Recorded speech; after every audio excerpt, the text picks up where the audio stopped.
Hi everyone. So we're back again with a little Love is Blind review and reaction. I will confess, it has been a second since I've watched the episodes. I remember saying in the last video that I was gonna come back and talk about episode 3 and 4. Well, unfortunately, I've actually watched until episode 6. I got the next episodes, they've dropped. I am very excited to watch them, but I was like, I have to film my reaction to these episodes now, because if I keep going, it's gonna be like reaction episode 3 through 8, 3 through 10, then it's just like, what's the point? We're doing 3 through 6 now. I'm trying to remember everything that happened and all my emotions that led up to the situation, but I think what makes more sense is we're gonna go like couple by couple. I feel like a lot has happened between each and every one of them at this point, and it's almost like you can't even go by episode anymore because they're all on such different levels and stages, especially when it comes to the drama, honey. So, Miss Leo, Miss Brittany, and Miss Hannah. Girl, that shit was absolutely crazy. You're telling me, so you've been playing two girls essentially this entire time, trying to decide what option you want to have. One of them decides and says, you know what? Fuck this. I am not anyone's second choice, which no girl should have to be a second choice, number one. Hannah decided that, you know what? Nick D is sitting here. He is giving me all the words of affirmation that I'm asking for. He's telling me I'm beautiful. He's telling me he's in love with me. He's saying everything that every girl wants to hear, especially in the pods or just when being courted in general, right? Now that Hannah has decided that, which also justice for Nick D, hey, we'll come back to them later though. Leo literally melts down on her. That is the most manipulative shit I've ever seen in my life. To say to her, well, how do you know it's not just because that he proposed to you first? If I would have proposed first, would you have accepted my proposal, Hannah? Huh? I'm like, what? I truly believe that, like, at least with the edit that we saw, he is actually crazy. I don't think he's ever had to not be able to choose what he wants to choose and make that final decision. I feel like his entire fucking lid got blown off, and that shit was fucking crazy, dude. But the gag of the century is when Hannah told Brittany, you know, he broke down to me, blah, blah, blah, blah, blah, blah, blah, all this stuff. Brittany was in the common room with the girls, common room. Is it called the common room? Very Harry Potter of me. In the common room with the girls, talking about some, oh, now I have the power, the tables have turned, fuck this man. She walked her little happy ass in there. And at first I was like, Brittany, we're here. We're here, Brittany. She walked in there and said, I have a little something thing I wanna read to you. And it started off something like, I started writing off all the things I loved about you, but then quickly I realized I love nothing about you, right? And I was like, okay, Brittany, yes, Brittany, you there, Brittany? Go for it. How at the end of it did he start manipulating yo dumb ass to where now you're saying, oh, I do like hearing the words that you love me. You're my, this feels so good. You just know how to talk to me. Let's be honest, homegirl was after it for the money. Because I don't understand how you can have a man treat you like that, especially as a bombshell as you are. She's so pretty. I could never imagine on the outside she would ever let a man treat her like that, except for the fact unless it was like there's a high dollar sign with it, you know? I was shocked that she accepted that proposal. She must have just saw the diamond ring or whatever with it, saw the chunk of money that was gonna come with it and said, honey, sign me up for this fucking train. Can we all just say that review was probably the most uncomfortable reveal I've ever seen in my life? Why was he like caressing her and like holding her like that? It gave very much, again, like my toy, like I got my toy, this is my toy, and she looked so uncomfortable. I wish I could see a confessional with her now to talk about her real thoughts when she saw Leo come out, because you know good and well in her head, she was like, I know good and fucking well I did not just have some man make me his second choice and I give this and he gives that. I'm not saying Leo's not attractive, okay? Two different leagues, and I'm sure she was like, what the fuck did I just do? So moving on to Nick D and Hannah. So as of right now, Nick D and Hannah, I feel like are the next couple that are a little bit on like the Not too sure how it's gonna go. Hannah kept saying that she was so worried that Nick D wouldn't like the way that she looked. But let's be honest, Hannah is also just as shallow, because you could tell that she was really not into Nick. She chalks it up to the fact that like, oh, well, he didn't look like Henry Cavill. I'm used to a big buff guy, you know, that's what he gave. Okay, so you're telling me you do have a type, and because he wasn't big and buff or whatever, you're not into him anymore? So are you into him because of how you thought he looked, or are you into him because of who he is? Because I think Nick D's a cute guy. I didn't like her reaction. I clocked it. And she even says it later in an interview that like, it was not what she was expecting. That's why her reaction was that way, because he was painting himself up to be Henry Cavill, like, please. But moving on to Mexico though, I feel like every season has the archetype where there's the girl that is a little bit more on the insecure side, but plays as if they're not insecure. And it becomes a problem in the relationship. Think very much Chelsea Blackwell and Jimmy. What, Daniela? It was Daniela. Remember that season with Daniela when she had a panic attack in the bathroom of the hotel because he went to the party even though she told him to? And she got a panic attack and anxiety about him going and meeting other people or something like that because she was insecure. It's like the same character type, I swear, because maybe I'm crazy. I didn't see anything wrong with what Nick D did in Mexico. He told you he wanted to go ride the fucking ducks. Why he wanted to ride the fucking ducks, I do not motherfucking know. Because I probably would have been like, bitch, don't put your ass on that goddamn duck. But he did anyway. And if he wants to ride the ducks, he wants to ride the ducks. If you're gonna be a sourpuss about it, honey, you have to sit in that sourpuss. Because the gag is, he found somebody, he was over there, then a woman came up to him and said, I'll ride the ducks with you. And he was just playing along. I mean, like, what are you supposed to say? Bitch, back up? Like, that would have been weird. I don't think he did anything wrong. I think people are saying that, oh, well, he shouldn't have. Also, Hannah was playing around with these people when it comes to the facts, honey. She said that the woman said, oh, there's your girl over there, you're a jealous bitch, or some shit like that. She said something very much like exaggerated about the situation. And if he was like, oh yeah, she is jealous, ha ha ha ha, whatever. I thought when the woman said it to him, it was very playful, like, oh, I'll make your girl jealous, your girl's jealous, whatever. And I would have been like, ah, ha, ha, ha. No, honey, I'm not jealous, whatever. Like, keep it playful, keep it cute, because you're not gonna disrespect me, but keep it cute. And I didn't think she was being disrespectful at all. I thought she was being just playing along. Like, I thought the woman was just riding with him. They rode the fucking ducks, called it a day. She didn't want to do it, so somebody else did. Yeah, and so I just am curious, especially, but girl, can we get into her freaking list?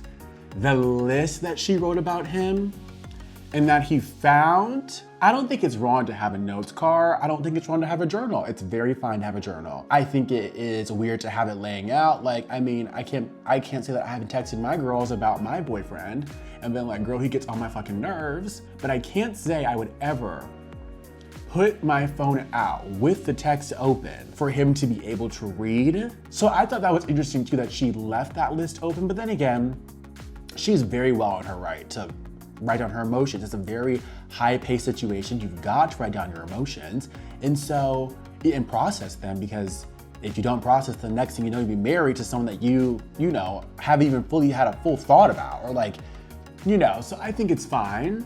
I just don't know if it was right to leave it out on the table for this boy to find. Because did she put on that it was bad sex or something? Or like he had a small dick or something? There was something that was a little bit like a personal target. It wasn't just like loud talker. It was some personal stuff. It was like some pretty sensitive stuff on there. So, I don't know. Will they make it? I don't know. I truly don't know, honey. I will say, I think Monica and Steven, it is shocking that they are like so good. I really did not see that coming. Like, they're probably, to me, like the most like compatible couple happening right now. Am I crazy for thinking that? Steven's really nice, I feel like. Monica's really sweet. Obviously, we saw in the teaser at the end of the the teaser for the next episodes to come, and through 6 through 12 or whatever, how many episodes there are left, that clearly they have a falling out. But yeah, I did not see that coming at all. Also, the whispering shit has got to stop. I hate Monica's whisper. Thank you. Yes. You're so sweet. So I'm interested to see what happens with them. So far, really nothing of a no. They just are very sex crazy, talking about his goddamn boners. I'm like, Lord have mercy. Ramses and Marissa, right up there, two bang bros. I mean, they literally are just constantly, apparently having sex. How is there time? I mean, I guess there's a bunch of time because you're by yourselves, but shit, like, also, I don't know if I would give the cookies that early because you need to know if it's like into you or if he just like wants to jack off and get satisfied. But I will say the gag about Marissa, I was pissed that she didn't choose Bowden, is that his name? I liked Bowden.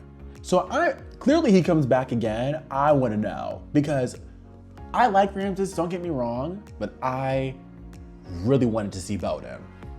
I thought Bowden was the one for her. Justice for fucking Bowden. Next couple, let's do Tyler and Ashley. You know, I have nothing really to say about them. They're my favorite couple. The reveal was so cute. They worked so well. I love their chemistry. I love what they talk to each other. It gives really very like grown, mature, emotional, connected relationships, which is something we just have not seen in a while. I'm really, really, really, really, really happy with Tyler and Ashley. I think they will be the couple to come out of it and become that next couple. Taylor and Garrett. Someone asked this question about Taylor and Garrett. Is it the fact that they actually are that awkward? Or is it that they're awkward with each other? Like, is it that the energy between the two of them is off, or the energy in fact is off? I think the fact that Taylor's just an awkward girl, and not necessarily awkward, but she just is like, again, she's very calculated. Like, she chooses her words very well, how she wants to say them, whatever is very well, and like, and again, this also is a very awkward situation. Like, yeah, you can banter, you can chat, but like, you know, there's like being filmed, there's cameras everywhere, so I feel like with her when it comes to dating, she probably is an awkward girl as it is already. Throw her in a situation that's even more heightened and more like a damn like fish, in a fucking fishbowl, everyone's watching you. Probably a little more awkward too, but I think the two of them actually are just fine, personally. Also, just like thinking the reveals in general, I feel like for me personally, it would feel so weird to not know who you are, have to go to a reveal, and then now when we're doing it, we have to like make out and constantly kiss over and over and over again. It's like, bitch, I don't fucking know you. I feel like I wouldn't want to do that. I'd be uncomfortable doing that. It takes me a second. If any of you watch Love Island, the same way Serena was like, oh, it takes me a second to get to the point where I want to be like lovey-dovey, coupley, you know, romantic on that feeling and that level with you. I agree. And especially after like not even know what the hell you look like. And like right now, especially in Love is Blind, like I'm trying to connect your voice to what you look like in person, and like the fact that like, yes, I am actually a fiance, like whatever. I don't necessarily want to kiss you off the bat like that. Oh my gosh, speaking of the kissing, I also kept thinking to myself, what if their breath smells bad during it? What are you supposed to say? What if they're a bad kisser? Oh, that would be worse. Bad kisser, bad breath, bad height, bad looks. You never dip out of that. Unless it's the money, then you could say like Miss Brittany. So, hey. And then I feel like the last person that we haven't talked about yet is Tim and Alexandra. I feel like their relationship is really interesting. She looks very disinterested in him. And that can just be the way that she operates, the way that she acts. It could be the fact that, you know, she's just kind of girl that doesn't really show emotions like that either. I know I'm not the most lovey-dovey person as it is, but it just feels like whenever he talks to her, whenever he like shows like his quirks and stuff, she is just like so anti. Then again, I won't judge her though, because you never know, like she could just be that kind of girl. Like she's like, no, I don't hate him. That's just like how I interact. I'm just like giving him shit. So I understand that too, but the dog thing is very strange. I also feel like there's a lot of things we don't see on camera, because why was it totally fine at the little group gathering in Mexico? Then all of a sudden we see the fact that like they got into this huge argument and he left. And at first I think to myself like, okay, this is the problem. He's talking about how he removes himself from situations. Part of me feels like it gets to the point where it's like, you're not able to have these emotional conversations, which I think are very important to have. And it's actually a red flag for me if you're not able to have these conversations. All you want to do is just run away, which is really not good.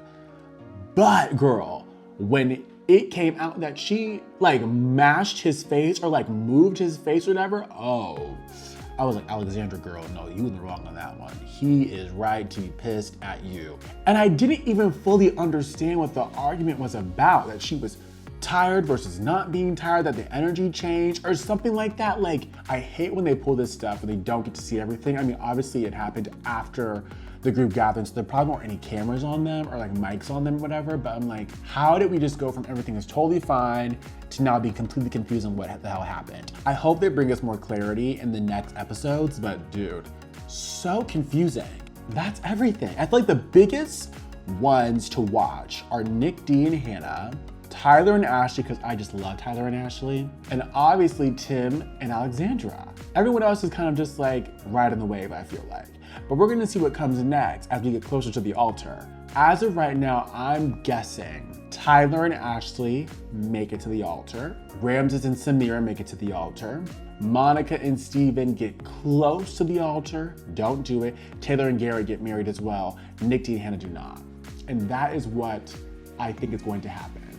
Let me know your thoughts on these little chunk of episodes, because did I miss something? Did I not clock something? I feel like I'm missing something very major. It's like the episodes are like a little dull, but also they're like, but there's like a big drop that happens out of nowhere. So let me know your thoughts. Okay, until next time, bye-bye.